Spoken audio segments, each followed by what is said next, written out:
Right, hello guys, welcome to Skies Above, welcome to another video, and today I think is one of the most interesting videos I have done, and it is one of the most interesting spots I have been to for a video, and I don't know if you can tell, but the camera quality is looking really nice, and stabilization, we are on a new one, Pocket 4, and I don't have any ND filters, so unfortunately I can't get the best out of my shots at the moment, but if I just flip my camera around, as you can see, we are in a beautiful location, and once I have my ND filters, then we can do better with the video quality. But for now, I'm gonna sit down and explain to you guys a little bit about what is going on with this video. Right, so today we are doing man versus drone. And to be specific, and not just for it to be a clickbait title, man versus drone pretty much means we are going to be using two different modes of shooting video and photo. As you know, I fly the DJI Mavic 4 Pro mostly, whenever I can, of course, restrictions and all of that good stuff. So it will pretty much be the Mavic 4 Pro right there.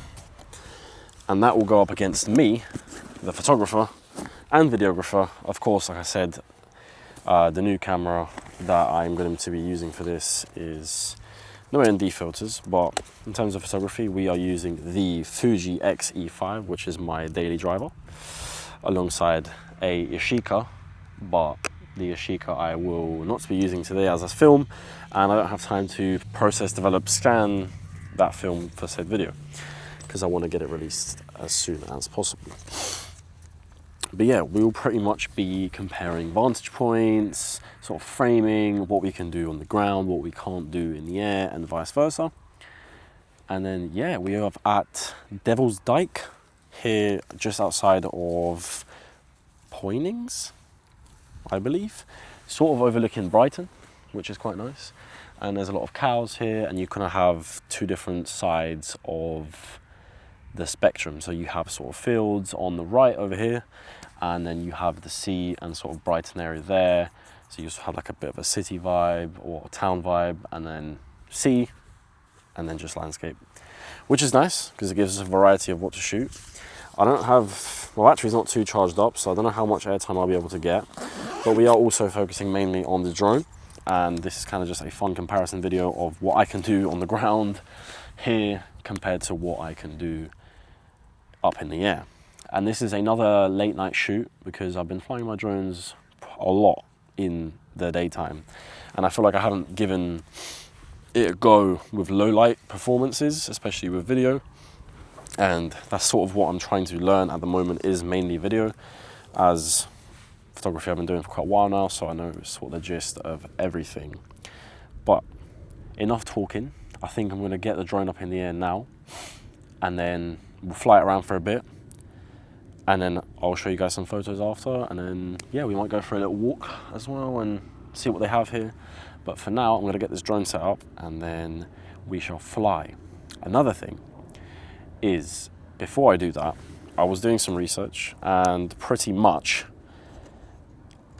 for YouTube purposes, there is no point of me shooting 6K D-Log, because A, it takes up a lot of space, I'll tell you that much.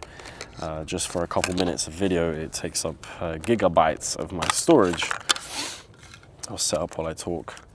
And as well as it taking up gigabytes of my storage, I'm not actually utilizing that 6K video.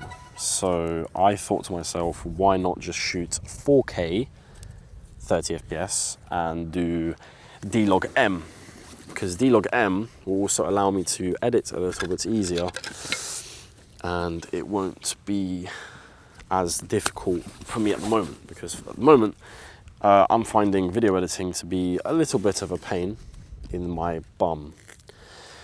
So let's hope that will change with D-Log M, as that sort of is just easier to edit from what I've heard. I'm sure all you specialists that are watching these videos that are commenting saying blah blah blah, you're doing this wrong and that's wrong, and I wish it was color corrected properly. Well, guess what? If you watched my first video, this channel is based on learning. together. So we are going to take this off here, and I'm going to show you guys exactly where we are. And I'm going to try to do some cool pan up shots as well once the sun stops beaming so much.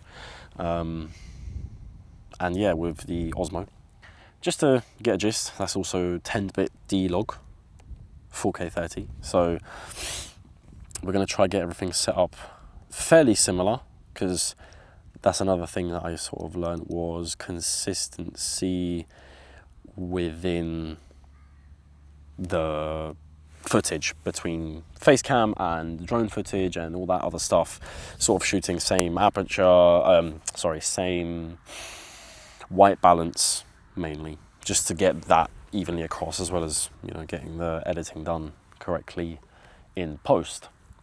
But anyways, that is enough of me talking. Let's get to flying, and I'll show you guys exactly what Devil's Dyke is really about. This is my first time here as well, so I don't really know what is there to shoot, but I'll fly around and we shall see. Right, so drone's in the air. I'm gonna stand up for this now, so this thing can still track me, which is beautiful. But yeah, drone's in the air now, so we're gonna try and get some shots, and we're gonna get some shots towards said Brighton. This is the drone part of the video, as you can see. And we're gonna get it up to, like, you know, go to 100 meters in the air. Line of sight is really good today as well, so we are gonna take advantage of that. Max altitude reached. I don't know if you heard that, but I've definitely reached max out.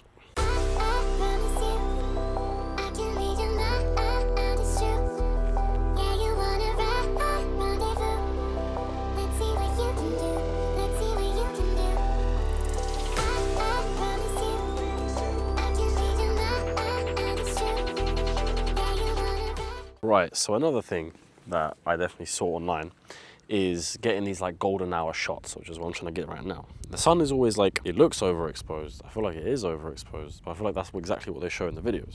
So I'm trying to get that sort of same effect where like the whole sort of scene is glowing because that sun is so bright, and not just trying to dull it out. Plus it's kind of impossible even with photos to get that sort of effect. But yeah, so we're gonna get some more shots around the actual Devil's Dyke, which is like the main area, which has like a restaurant and a pub. So we are gonna get some of that right now, and then I'll walk around and try to get some photos done. I think another thing that I'm kind of learning with this is settings specifically. Definitely it's so much better looking, the footage, when the settings are correct.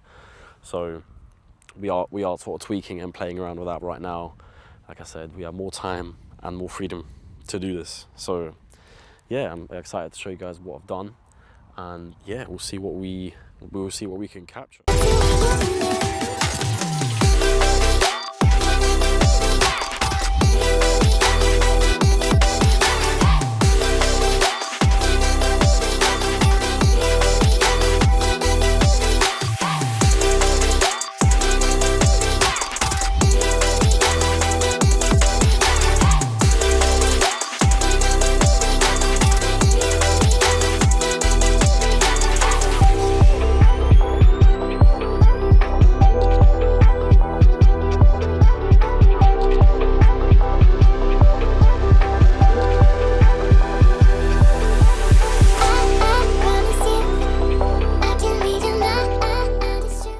Right, the video is pretty much there where I want it in terms of golden hour, and then we'll definitely also do blue light hour just after the sun sets. And now I'm going to try to take some photos with it and get those 100 megapixels, and also show you guys maybe some cropping. I'll maybe crop into some of the photos and see what these 100 megapixels can really do.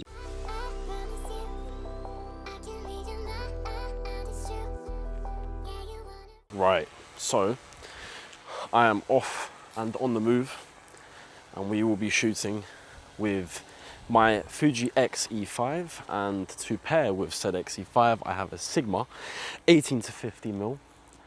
So that will be the contender for the great Mavic, which is still up there flying. I love that my hair looks dreadful. I will now shoot, and then I'll keep you guys posted.